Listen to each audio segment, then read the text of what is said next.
Hello, everyone, and welcome to Inner Secrets Revealed, Kabbalah class with Dr. Gil Tivon. I'm your host, as always, for Metaphysical Sciences TV, Mike Gray. Welcome back, everybody, and thanks for everyone who's just joining us for the first time. Whether you're watching this on Facebook, YouTube, Instagram, Spotify, Riverside, or a new app, which is going to be up and running within the next few months, or whether you're catching us later on, or you're listening to or watching the replay from this podcast, thank you for joining us. Just a quick reminder of the outline for this podcast. First, we will be having the lecture portion of the class, and then we will be opening things up to discussion and take questions during the interactive portion of the class, when I will also post a link in the group chat for you guys to call in if you guys wish to appear on the replay video. If you could please be so kind as to keep yourselves on mute until the interactive portion of the class. We would greatly appreciate it, so we can keep an organized environment for teaching and learning from one another, and so everyone has a chance to get heard. We thank you in advance. If you do have any questions or comments, please feel free to write them in the group chat, which you guys can do at any point, or if you don't feel comfortable sharing it in public, you could send it to either myself or Dr. Gil Tivon through a private chat on Messenger. Okay, announcements for this week. We are going to start doing new weekly Monday classes with topics ranging from any and all things you guys can think of, and related to metaphysics, and we are also taking suggestions, so please tell me and Dr. Gil Tivon what you guys would like to hear about. The return of my mental health, spirituality, metaphysics talk, which will be every Wednesday at 8 p.m. Eastern Standard Time, and then of course we will be uploading new videos to our podclasses on the Metaphysical Sciences TV YouTube web channel. Remember, you can now catch all of the replays from these podclasses, plus more videos at the Metaphysical Sciences TV YouTube channel. Okay, and without further ado, this week, so far in this series, we have been discussing the Etz Chaim, which is the Hebrew tree of life. And we will go over again what we've learned so far about the Tree of Life as we begin to dive deeper into its sacred and mystical structure and meaning. This week, we will be discussing and continuing our examination of the topic of the Tree of Life, also known as the Etz Chaim in Hebrew, and the Sefirah of Binah, or understanding, and the secrets of its sacred governing letter, Shin, or Shin. I don't know if I'm pronouncing it correctly, but Dr. Gil Tivon will correct me shortly. So please try to remember to keep yourselves muted for the lecture portion of the class, and hold your questions and comments, write them down in the chat, or take notes if you would like, until the interactive portion. Okay, now without further ado, everyone, I'll turn it over to the man of the hour. Let's give him the power. Dr. Gil Tivon, everybody. Dr. Gil Tivon. Good evening to you all, and thank you so much, Mike. We're sorry about the delay. Sometimes the flight departs on a later time because of security reasons and all kind of other reasons. So with you, we apologize to you, and therefore I'm going to fly you today on flight 778 to the Etz Chaim, which is the Tree of Life, and we will start now cruising at 30,000 feet, really above the ground, but really also connected to life, and please watch the view. So we discussed previous weeks a few things. We discussed also the 4 elements, and there are lectures about it either on Mike's TV channel or through the Facebook. We also discussed the Sefirah, where Sefirah is that prism through which God, the infinite intelligence in the universe, the infinite consciousness, brings down, transforms different kind of lights and attributes and values that we can hold and maintain. Very much like looking directly at the sky, that's difficult to watch and maintain. So we discussed the first one, which is parallel to the crown chakra, and we do call it the crown Sefirah. By the way, Sefirot came over 5,000 years ago, and chakras came about 4,000 years ago. And the Eastern traditions are very much in place, but they come more than 1,000 years later than Kabbalah. So Kabbalah has been around always, and again, we're not in competition with anyone. We're just giving you the oldest of traditions ever, the most secretive, and it's been in secrecy for many, many thousands of years because of the great value that it gives over to people, and it was transferred from one spiritual mentor to the next till our very days. In 1840, 1840, the sky was open for arrivals and for landing, and from that time onwards, Kabbalah has been opening slowly more and more to the public, and so I'm very happy and privileged to give you authentic Kabbalah. Yes, I do bring into it from my own knowledge also psychology, which I very much do. I'm a doctor in that, and also quantum physics. I'm also a scientist. So I make it palatable to your taste and to your tongue so that you enjoy it.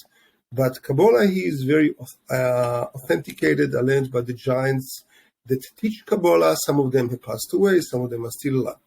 So let's just zoom in on what we're doing tonight. So the first one, Mike would be so kind, excuse me, to bring up the Etz Chaim, the tree of life. And it's called the tree of life because that's how things really work in the upper worlds, in this world, in every organization, every company, and especially when it comes to human beings. That's the way things really are. So the Etz Chaim, the tree of life, we start at the Sefirah, the prism on top, which is the prism of the crown, and that gives us the faith, the connection to the divine, that spiritual willpower to be successful, and the inspiration, and of course, the spiritual pleasure that we get when we hit that ground zero, when we resonate with what we do. We say, yes, I've arrived at doing my mission. So for those who missed that lecture, you're welcome to watch it again. There's a replay, either on Facebook or on Mike's TV, which I think Mike is called Spiritual Scientific TV or something along those lines. And it's all over the Facebook if you want to watch it. So the second one we discussed about 2 weeks ago was the Metaphysical Sciences TV. Just for anyone who wants to be, thank you, Mike, featured even more soon. The second one we discussed is the Sefirah of wisdom, which is Chokhmah in Hebrew, which means the raw material, that first inspiration, the first spark that we get and we have to play with when we go into that infinite consciousness, the mind of God, so to say, which is the here and now always, and we can access many new solutions when we feel limited, when we feel stuck, when we feel in a cul-de-sac, in a street, there doesn't seem to be any way out. In 4 areas of our lives, whether it's in love and relationship, or my career and finances, or health and lifestyle, or my spirituality, which is my personal growth and contribution to others. These are the 4 different areas in which our lives comes to be, especially the others, but these are the major 4. Tonight, what we're going to discuss is that very beautiful Sefirah, which is on the left side, the left hemisphere, which is the Sefirah of Binah. In Hebrew, it's Binah, and in the English, of course, it's understanding. So let's just give a nice analogy, which one of the great Kabbalists that lived about 350 years ago, his name was Ramchal, gives as such. I want a new house. I want a new house because I have a certain purpose which this house is going to accommodate. I can have a private house, I can have a house of offices, I can have a commercial building, I can have a zoo, a hospital, whatever it is that I want. With that intention, I go first to whom? To an architect. The architect is that special Sefirah of wisdom, of Chokhmah. He will draw it out. He never saw the site. He never yet put it into practice, but he will draw for me that outline to details how it's going to look. It's going to formalize what I have a passion for and an interest and a need to live and dwell in that place. That was the Sefirah of Chokhmah wisdom. Later on, we're going to go to an engineer who's going to be that engineer which takes all this raw material, that's drawing that the architect did, right, and is going to put it into practice and start formulating, crystallizing it into being in the area where the house is going to be allocated, in that lot which I have acquired, and is going to make out of it something, is going to manifest it into practice. All of this is still being done in the mind. Then later on, you're going to call the foreman and the workers, electricians and plumbers and everyone else, and you're going to build a proper house. So tonight, we're going to go to the civil engineer who's going to really set it out for us and see how it works. Let's translate it to our inner life. Kabbalah says, anything that happens out there in your life is a reflection of what happens inside us. When I have a challenge in my life, all it is, I'm going to blame God, I'm going to be angry with him, I'm going to hate him, and I'm going to guilt, shame, blame many other people. The truth is that it's a projection of myself. There's nobody to ever blame. There's not even a blame. The only one that I can project it to is myself. If I have limiting beliefs, which we discussed, if I have fears of success, if I feel that I don't deserve love, if I feel that my spirituality is not up to par, if I feel that I'm a loser, God forbid, then that's exactly how your life is going to play. And that's a verse in Psalms. God plays like a shadow on your right hand, meaning whatever you decide, you're a small creator in your life, that's going to be. So tonight we're still right here in the section of the head as the tree of life Mike shows us, and we're over there on the left side. Now there's a misnomer over there, and we're going to discuss this first. Many people say, which is true, that ladies have got incredibly high intuition. This is true. And they relate it to the left side of the brain, which is Binah, which is understanding. Now, in Kabbalah, this is not true. Yes, you ladies, you got lots of intuition, more than us, absolutely. But it does not relate to the left side of the brain. The left side of the brain is very logical. It formulates, it goes into detail, it goes into observation. Let's imagine that one of the people in the household, it can be the man or the woman, makes no difference, is the main breadwinner. They bring home a certain kind of a check money. Now, you go with it, the man or the wife, and goes around and makes all kind of shopping and divides the money that you have into whatever there is for the kids, for the household, for the clothes, for the shopping. This is what Binah, understanding, does. You take the raw material, that inspiration that you already have up here, the money that you get, the inspiration, the vision, and you try to formulate and say, what am I going to do about it? How am I going to do it? So that requires observation. That requires to go into depth. That does not require intuition. And the left side of our brain is not intuitive at all. It's very logical. It's very practical. It's very down to earth. But you still need lots of understanding. Now, very interestingly, something that we do not know today by science or psychology, we attribute understanding only to the brain, only to the mind. But Kabbalah tells us that whereas wisdom, that second Sefirah of wisdom, Chokhmah, relates to our right brain, is called Abba, it's called the father figure. The left side of the brain, Binah, understanding, is related very much to the woman or the feminine side of us. Now, we all must have this. So whether I'm a man or a woman, I've got 23 sets of chromosomes. Half of them are female, half of them are feminine, half of them are masculine. But nevertheless, we all should use this, and that applies to us. You want a certain project to bring it out, you have to think about the details. So the first level is understanding. The organ, the spiritual, emotional, mental organ, where we understand is not only the mind, it's also very much the heart. So in Kabbalah, the heart and the mind are interlinked directly. In Eastern tradition, in Chinese medicine, acupuncture, you link the eyes together with the liver. In Kabbalah, we link the heart with the eyes and with the mind. In other words, sometimes we need to rely on our intuition. We need to rely on our heart. I have not seen any successful businessman or woman, for that matter, that managed anything just with logic. You need to listen to your heart. Is that a good deal or not? I have not seen a wise man or woman walk into under the canopy and get married just with the mind. You've got lots of money, let's get married. Now, it doesn't work this way. You have to listen to your heart.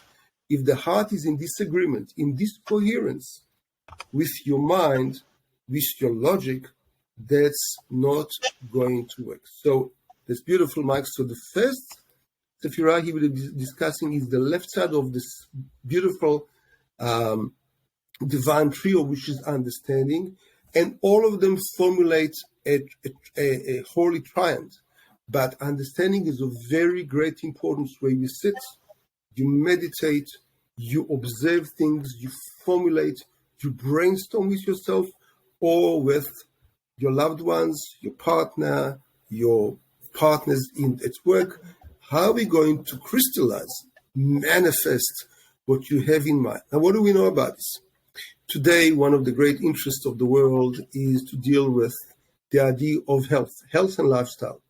We do know that many people don't make it. They don't make it not because they're not very healthy, because one of the greatest killers of our generation is stress, anxiety, depression, and lack of joie de vivre, lack of joy of life, which is terrible. Now, where do we get joy from? Scientists, modern medicine says to us that endorphins, which are hormones, which are created in the left brain, in our understanding, in that Sefirah of Binah, of understanding, come once I'm happy, once I excite myself, once I incite real joy. Joy in what? Nobody's talking about drugs, nobody about addictions, about outsourcing, talking about insourcing. I found the meaning for my life. I resonate with who I am. I find my true core. And I resonate with that. I bring down these endorphins from my left brain, Binah, understanding, all the way to any cell and organ in my body, and that heals. Dale Carnegie, the famous person who wrote some 20 years ago, How to Make Friends and to Win Friends and Partners, right? He was lately very, very ill with cancer. The only way that he healed himself is to listen to all kind of jokes, stands up in music that he loves, and he healed himself completely. And he's not the only one. Same kind of work I do, the same kind of work does Dr. Joe Dispenza and others, where you fill your heart with joy. That joy, this is what I said. I say when you fill your heart with joy. But that joy, that happiness stems from the left side of the brain. And it's called motherhood, it's called feminine part of us, because the mother of our thoughts creates everything else. We are unable to access inspiration, meditation, transformation, transmutation, illumination, all these beautiful high words which are true, which come out from the Sefirah of the crown and Sefirah of the wisdom, unless we go down and we work through our own understanding. For this, you need time. You need time with yourself. You need time with a good partner that loves you, to sit and to think to strategize. Which direction you're going to go? What have you gone through today? Where can you improve on a few levels? Your actions, which are your habits, your emotions, right? What are you telling yourself? And your thoughts. What is your vision? What is your intention in life? And this is not the place. I've got a whole workshop on this, which is very professional with slides, or rather with PowerPoint representations, what we use today. But for now, this is sufficient for you to understand. Now, the hierarchy in Kabbalah is that we want to go to the source. If you want to have something change in the law, or something change in your neighbor in your life, you're not going to go to that clerk which works down there at the municipality. You'd like to go to the governor, or to the president of the United States, or to the president, to the king of the universe. So this is what we try to do. We try to understand what is the source of this Sefirah. Is there such a thing? And the answer is yes. I'm revealing to you here that Kabbalah teaches us the secrets of creation and tells us that above, over and above this great Sefirah of understanding resides, holds, and governs and supervises an incredible letter, Mike, which is the letter of Shin. Shin in the Hebrew, which is Shin, Shin, right? And if you want, let me see if I can write it into the chat. I don't see here. Let me see if yes, I do now see a chat. So that will be, let me see, yes, that will be Shin, right? Or in the Hebrew, that will be this beautiful letter, which looks like this. And Mike's going to put it up there for you to see. And there's also a letter Shin, Mike, which I sent you. If you can put it out there, they can see. It's incredible. This letter Shin has got 3 heads to it, 3 vertical lines connecting it, because it formulates very much, thank you, our way of understanding. On the left side on top, it's got, so to say, we call it 3 crowns to it. It's a very queenly, not kingly because it's feminine, it's left side of the brain, queenly letter, which means that there's 3 letters which control, especially the world, the fundamental letters that control the major elements, air, fire, and earth and water.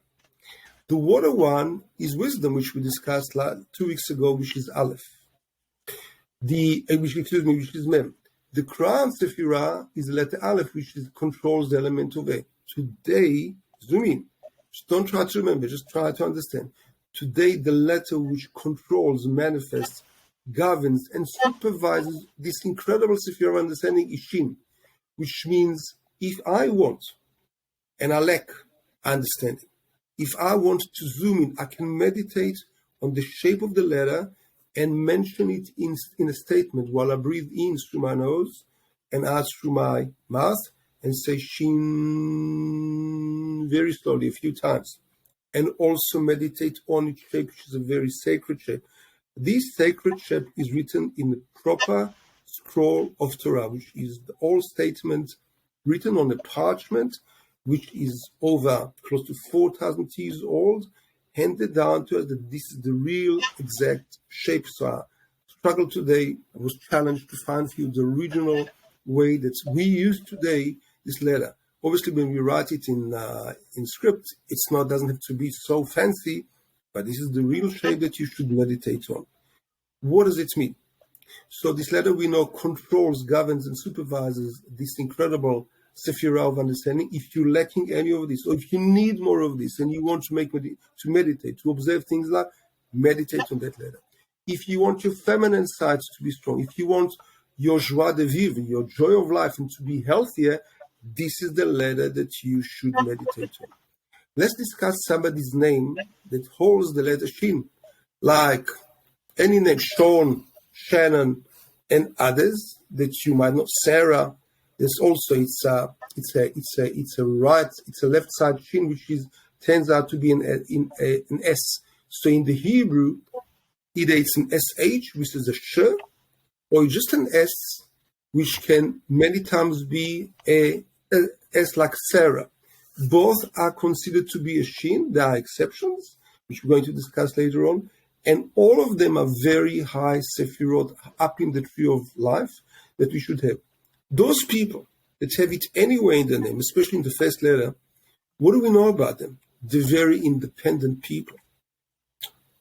The letter Shin also means Shinu, which means they cause inner transformation in themselves and others. They are born leaders because it's a letter which is so up high there in the hierarchy of the Sephirot. These people should never be told what to do, but rather share with or befriend and recommend and let them choose their own. However, there's always a flip side to everything. It's called permutations in the book of creation. Permutation side of it means that this letter Shin also controls, of course, heat in the world, but a special zodiac sign. What is that zodiac sign? The zodiac sign is Scorpion. Oh, what do we know about Scorpion? People that are born under Scorpion, right, which is roughly the months of November or some November, October, these are people that usually do remember very vividly the past reincarnation. The past reincarnation wasn't very successful. So many times the very deep people that dwell into the subconscious, very much like Dr. Zygmunt Freud, who was a Scorpion in his zodiac sign. and they want to understand what's hidden there in the subconscious mind. They dwell into this. And at the same time, these are very sensitive people, but they've got many times got poker face. They don't show what they really feel. But if you poke at them, if you hurt them, they're going to be very hurt. They can be vengeful. And again, we respect everyone and we love everyone. And I've also got Shin in my second name, which is Gershon. So I've also have a Shin there somewhere, an SH. So anyone that's got a SH in his name especially, or that was born under Scorpion, has those attributes, which has got beautiful sides of independence, of wanting to rise and shine, of leadership inside them. And the other side of it, the flip side, the permutation side, as we call it in the Book of Creation, is the need, or rather the ability to be very much hurt, hold a poker face. They will be vengeful, or even worse, to wipe out, to erase people from your Facebook or from your contact list. Why is that? It's a protective mechanism. Once I was very hurt. I don't want to be hurt anymore by those people. So I'm not going to repress it or push it down. All I need to do is to say these people are not important anymore in my life and just erase their name or the memory, whatever it is. And this is a Kabbalistic kind of meditation that we can do. You can imagine in your mind this Holy Trinity that we saw now, which is crown, wisdom, and understanding. Mike, if you can again bring it up, thank you so much. And write in your mind, or draw it on a piece of paper, write inside the name of the person that really hurt you, that you want to erase from your memory. Because you're unable to forgive them because they are carrying on the evil ways. Or a concept that is really limiting you, such as I'm a loser, I'll never be loved, I don't deserve love, money corrupts, any kind of a losing kind or a limiting kind of belief. Write it, thank you, man, exactly. Write it in that holy triangle over here, either draw it out or in your mind, and then burn it up. Burn it up day after day, either draw it on a little piece of paper and burn it up, or burn it up in your mind. Once you do, because we're discussing now understanding, which is the element of fire. Shin in Hebrew is ash, is fire, is the element of us. So burn it up.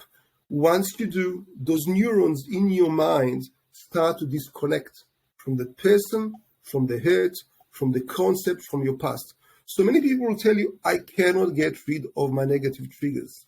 I suffered so much. My past is holding me and drawing me back. It's true, but there's a tikkun, there's a rectification.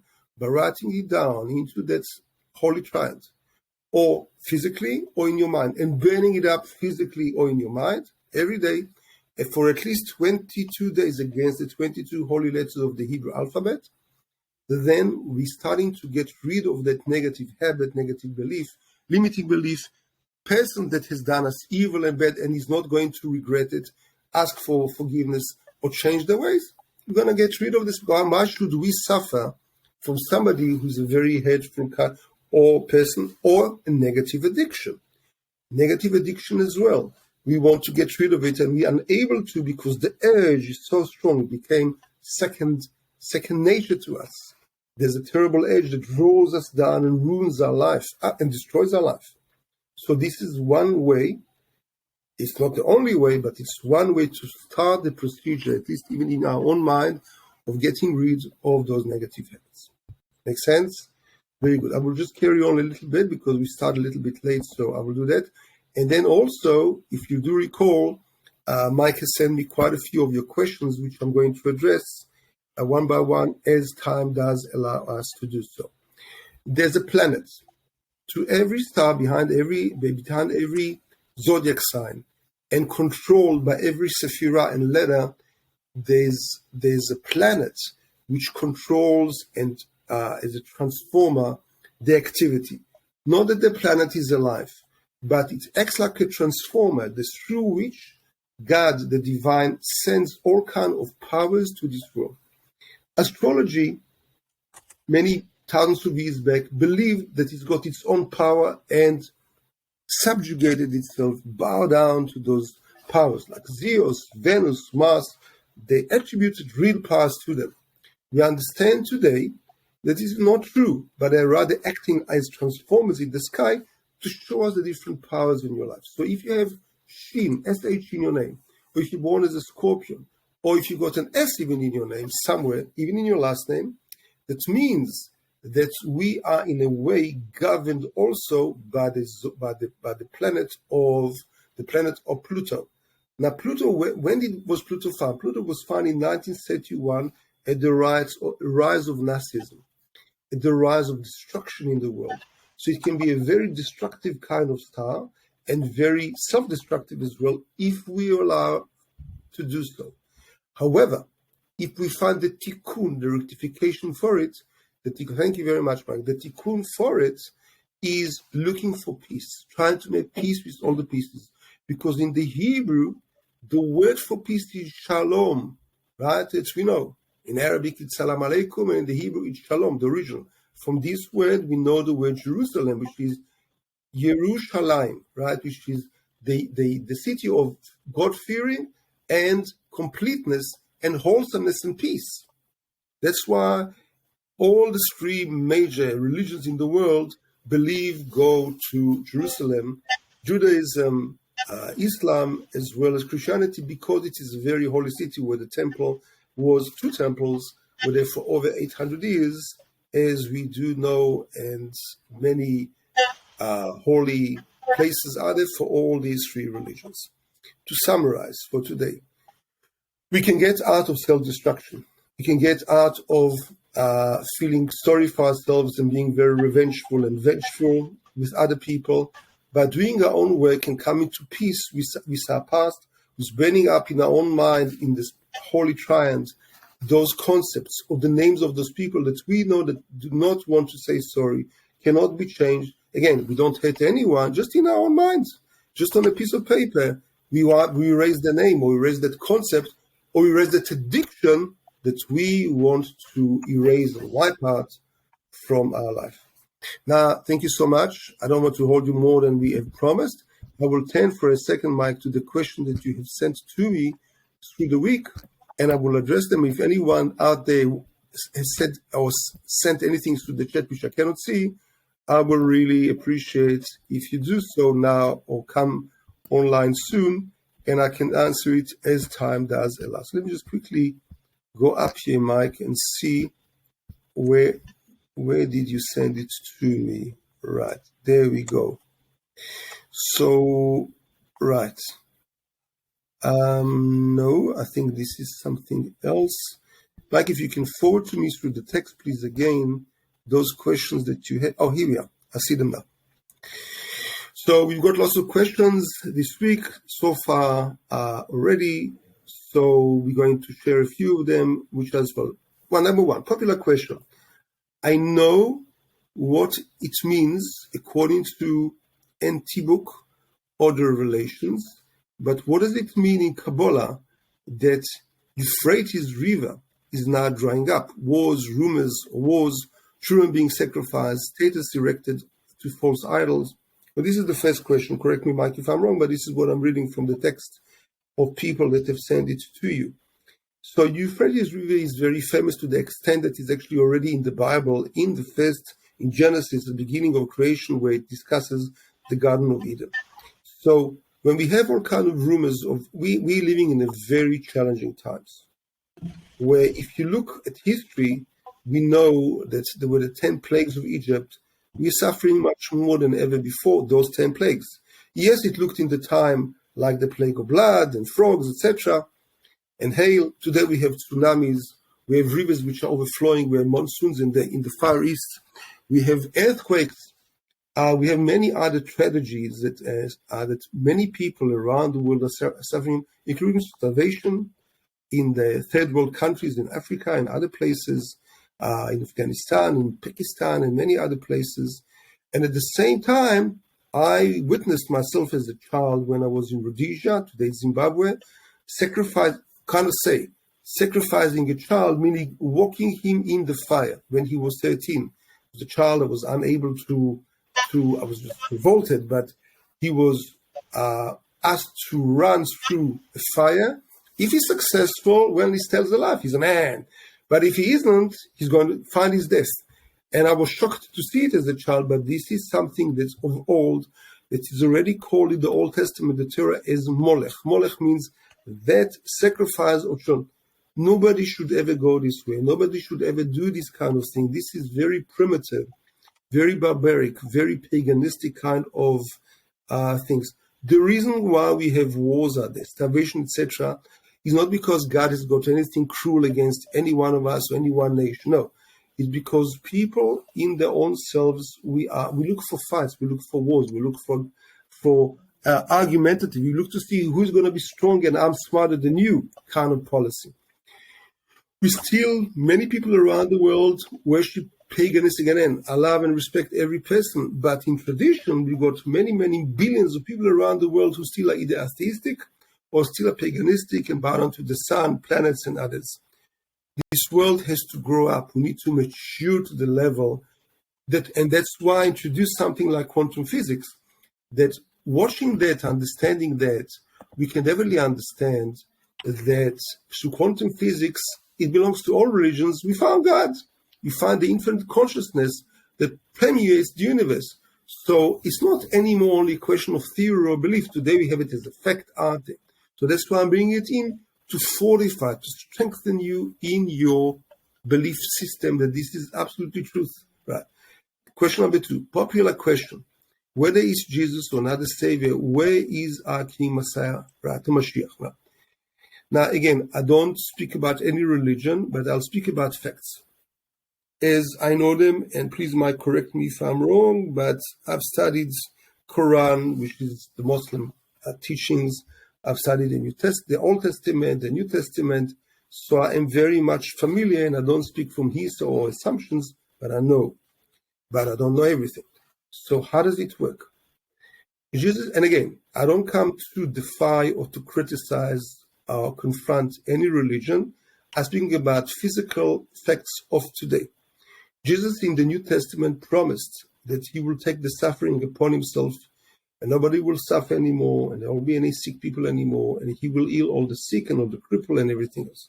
Now, if we look at the world around us today, there's been so much suffering, so many wars, so much bloodshed, so many people are crippled and are terribly diseased more than any other generation, even though we technologically so advanced. So I ask you a question from your logic.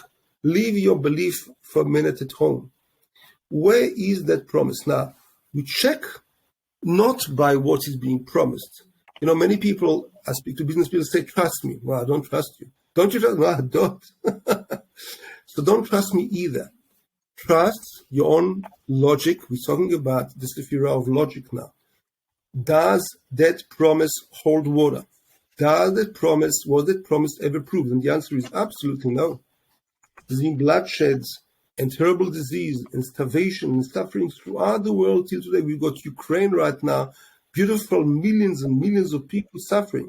People in Africa, and I lived in South Africa for many years, people in the Far East, they're really starving and suffering so badly. Where is that promise? Now, that promise wasn't done to a certain religion. That was promised to every walk of life. In the United States of America, in the world, the Western world, which mostly is Christian, do not see suffering, you don't see accidents, you don't see traumas, you don't see tsunamis, you don't see earthquakes. Of course you do. So where is that promise? So therefore, we trust. The word trust or belief in the Hebrew does not come from the word, I believe you blindly. No, it comes from the word aminut, which means prove what you say to be true. Prove. And that falls on the proof of history. So we do know we have a Talmud, right? A tractate is called Sotah, page 49b, which discusses in depth and in the Zohar the exact signs of what we need to see before Messiah or Mashiach does come. I've gone through all this list myself, and with my spiritual mentors, part of them already passed away.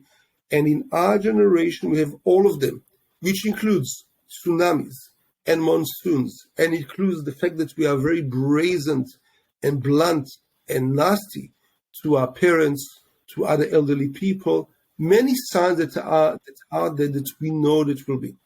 We do know according to the prophets, if we're already discussing it, Isaiah, Zechariah, Jeremiah, and others, for example, that the Jewish people will come back to the land of Israel.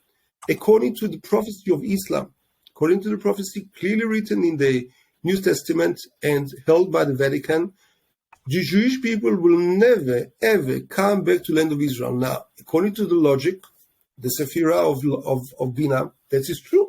Why should they come back? They're being prosecuted, they're massacred in the Holocaust and many other places, in pogroms in Russia and others, for many thousands of years. But the fact that they are there is against logic. Prophecy is against logic. The fact that in 1948, majority of nations decided to give back the land of Israel to the Jewish people, the fact that there's an army over there, the fact that this land is thriving, there are over 7 million people living there today, this is a miracle against nature, which defies the prophecy of Christianity, which defies the prophecy of Islam. So I ask you, watching facts, what is true and what is a lie and what is a lie. So I don't care what you believe in, and I love you as a person, but check very well your facts. Again, I'm talking to you as a scientist and looking at facts. I believe what I see. I don't believe stories and I don't believe beliefs. If people tell me, believe in me, the answer is I don't believe in you. You have to prove yourself for me and the other way around as well. The next question, if we can access heavens from here on earth, then why is this planet seemingly going to hell? Right? So I understand Mike was in a good mood when he wrote that. It's a very loaded kind of question. And the answer is exactly that. The way that our hearts look today, the way that we are so much living in chaos, the fact that we are frantic, panicked, stressed out, anxious, fearful, living in scarcity. Majority of the world is running a marathon at the speed and the pace of a sprint. We are breathless. We don't have time for normal reactions with our loved ones, with our children. We don't have time to actually live. We actually love to work. There's an incredible vicious cycle of a marathon running after the money because we just need to survive.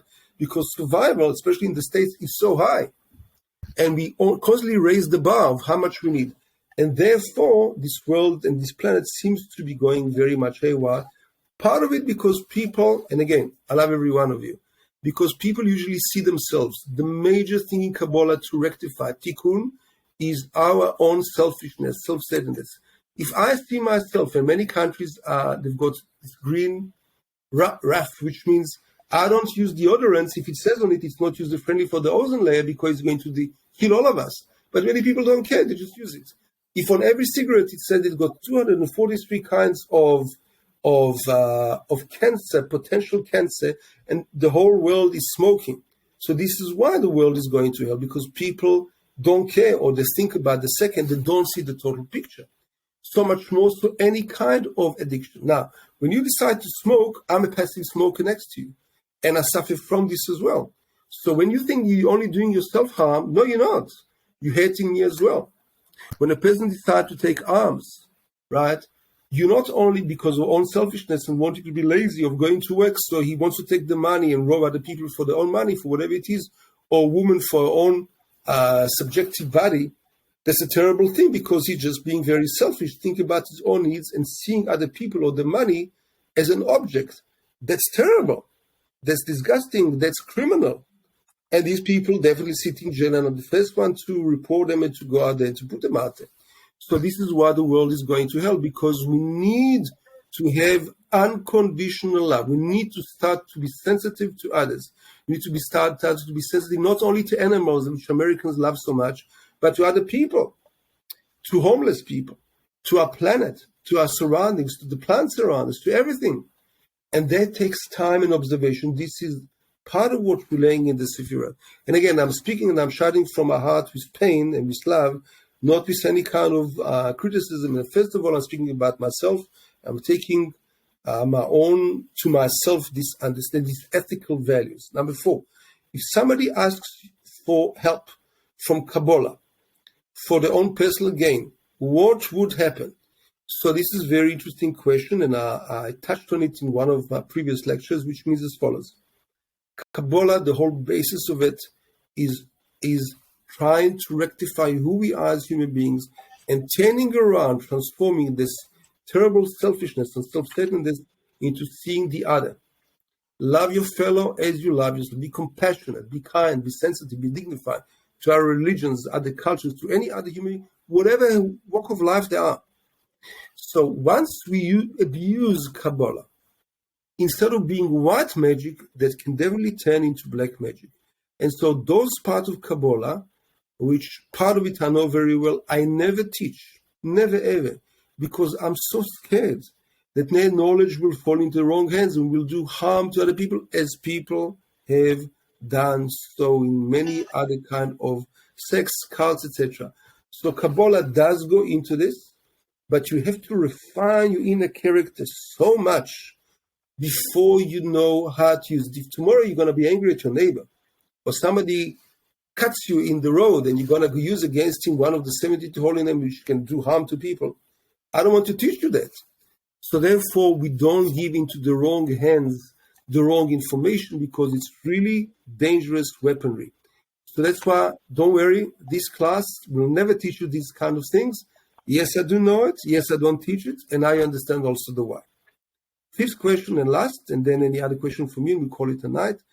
From, can I say the name, Mike? Or one of the ladies there asks the following question. From the last podcast, is the zone 0 point field the actual moment when we connect through our crown chakra to the universe, source, higher self? And the answer is absolutely yes. The 0 point field, we want to use this language because this allows many people who are non-believers or have a problem or difficulty with belief, or they got confused with so many religions and sub-religions going around. So science allows them this.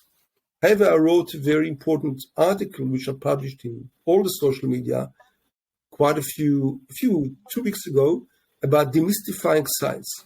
Understand, science will always only tell us about the here, the how. Science starts with scientific laws from Big Bang, from the word creation, and go. Science can never describe your feelings, can never describe your spirit, can never describe love, trust, faith, can never do that. In Kabbalah, we can discuss the why, the what, the purpose, the meaning, the who you are, and essential as a human being, as a spiritual being having a physical experience. In science, we cannot do that. So we only touch on the first beginning understanding of what is truth and what is life. And we can never understand God through science because he doesn't have the skills and tools. It's just too basic for that. With all respect to science, which I'm part of that community, and I love every scientist that I know, and I respect them very much. They do incredible work, nothing about the person, talking about the subject. So yes, once we meditate, once we sit in stillness, and whoever wants can approach me privately, I go through this privately on private sessions 101, or through different private workshops. How can we access that 0 point? How can we access that point where I connect to that infinite mind, to the infinite source of energy and consciousness, where I become a nobody for a while, to connect to everybody, to God and to the infinite, and through this draw down and bring into my life that so many infinite possibilities that right now limit me because of my left side of my brain, which is the Sefirah of Binah we discussed today, logic, and allowing myself to open up. It's not within human ability. We are all limited, and I'm the first one to be limited, but we need to connect to the highest source, the divine, and then we see an incredible ocean of options in front of us, all of which are true, and through which we can choose that option which is best fitting us. So never give up hope. Never give up the joy of our life. Cultivate this in the meantime. Mike, any one more question? Because I think we're through with those questions, and if not, we're going to call it a night. And any question, Mike? Yes, actually, we do have one other question, which was, if I could just pull up the exact question. It had to do with Zohar dissemination. What are what are your views, or what is your perspective on Zohar dissemination? Do you think that Yes. it is a book that should be pushed as Disseminate. missionaries? Yes. So again, the Holy Zohar is not a book, but it's rather a library, which of course I have at home. And parts of it, there's a new edition that came out long after Rabbi Ashlag, who brought it out in the late 40s, but in the last few years, by somebody else. It's called Sweeter Than Honey. There's a special new edition. In that edition, what was done very wisely, and somebody dedicated his entire life to it, he made a division in the language, in the format, in the how it's represented. Part of it is the superficial, or rather, let's say, the eye-level part of it, which is understandable to all and that you can learn. But part of it is secrets, which even if you read it with no real explanation in Kabbalah and introduction, you will really get lost and say, I don't know what he's talking about. So yes, it is inviting. Yes, it is out there. And yes, you need some preparation. And we can go into this. And I've given many classes in the Holy Zohar in the past, in the present. And this is a very, very beautiful library to start to dwell into. But thinking that we can understand this is why it's called the secret wisdom. The reason is that even those who study it, something there will always be so deep, so secretive, because the language that was chosen by the author of the Zohar, Shimon Bar Yochai, some 2,000 years back, in that cave in Meron, which I visited quite a few times, is a language of analogies. It is not speaking to you at eye level and telling you this is what it is, a spade is a spade. No. He's talking to you in such a language which covers up the real depth meaning. So you need to have a spiritual teacher. And we did have them the last few hundreds of years that taught us the secrets of and the code, how to open it up and how to understand it. So again, this is not only something which is self-deduct, you can sit at home and learn on your own. You need a teacher from it who had a teacher in the right, authentic, true way to learn it. So whatever they disseminate today is very nice, but I'm not sure, or rather I am sure, that it won't really allow you to understand the depth of this incredible creation called the Holy Zohar. But if you want to try, be my guest, and if it does empower you to go forward in your life and become a better human being, more values, more attributes, better behavior, so I'll be the first one to salute you and say to you, Duspoa. Thank you so much for everyone. This video is going to be later on, I believe, through Facebook and other places and in YouTube. So whoever joined us tonight, I'm very happy that you do. Whoever didn't, you can watch it later on in recording. Thank you, Mike, for hosting us all. I know that I appreciate lots of work. We already start with Mike to do work on this, usually at the beginning of the week. And sometimes there are snags, which means this is very important. Otherwise, there wouldn't be snags. So I appreciate you, Mike, very, very much for doing all that work. And I know it's difficult.